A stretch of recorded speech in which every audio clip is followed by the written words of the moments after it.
Today we're going to deep dive into a story that has really affected the way that we eat. However, not in a good way.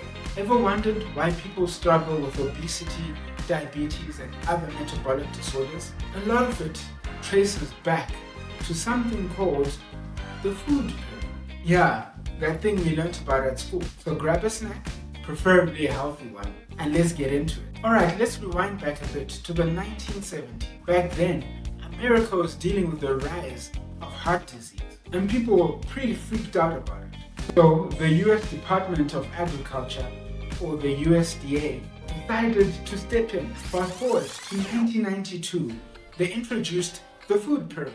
I know you've probably seen it.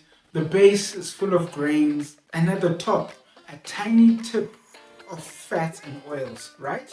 Simple. But here's the kicker. It wasn't about keeping people healthy at all. There were some pretty big influences from the agricultural industry, especially those growing grains and producing dairy. So the pyramid ended up promoting these foods heavily. It became less about health and more about, you guessed it, business. Imagine this. The USDA is crafting this pyramid, and behind the scenes, the grain and the dairy industry is nudging them along. Surely this must be where the term pyramid scheme comes from. The result of this? A diet high in carbs, particularly grains, and refined grains at that. And guess what? Those industries thrived while our waistlines increased. Coincidence? I don't think so. So what happened next? We followed the advice of the food pyramid. And the results? Obesity rates in the US more than doubled. About today, they say about 42% of adults in the US are obese. And diabetes? Over 34 million Americans are dealing with it today. And that's mostly type 2 diabetes. Globally, it is just as alarming.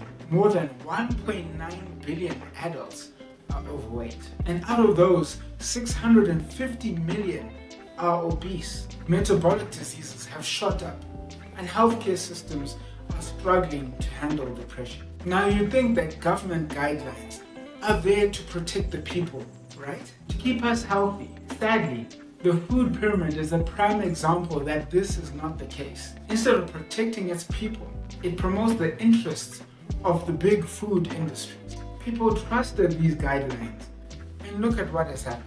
But hey, it is not all doom and gloom. There is a silver lining. More and more people are turning to diets that are more biologically appropriate for us, like the ketogenic and the carnivore diet. These focus on high quality proteins and fats while keeping the carbohydrates, especially the processed carbohydrates, low. Studies show that these diets can actually reverse diabetes. What is the secret? Ditch all that processed foods and eat more healthy, unprocessed foods. Think of it like this: single food items. Meat, fish, if you're on the ketogenic side, some vegetables, and plenty of healthy fats. By going back to basics, we can reverse the damage that has started. I lost 100 pounds in 18 months on a ketogenic and carnivore diet. I was morbidly obese listening to the advice of the food pyramid and suffered the consequences of it for many decades. So what's the takeaway here?